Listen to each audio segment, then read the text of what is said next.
Once upon a time, in a land far, far away, Alexander Luria gave us the definition of executive functioning that we still use today. He said, executive function is the cerebral coordination of conscious acts. But what does that mean?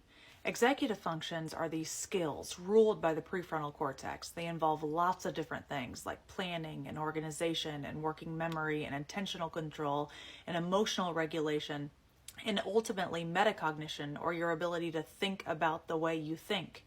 Executive functions are conscious, on purpose, goal driven behaviors ruled by many, many areas of your brain, but ultimately coordinated by your prefrontal cortex, which is the very last part of your brain to develop.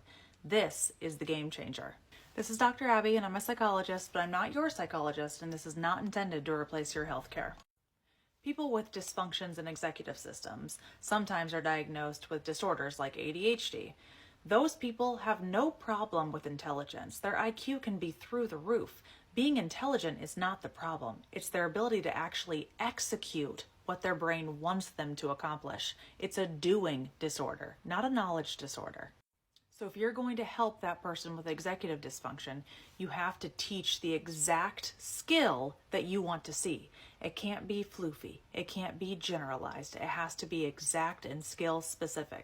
So that we can do. We can choose a skill, teach that skill, and move on to applying that skill that has now been taught to the next higher order thinking pattern that we want our person to accomplish.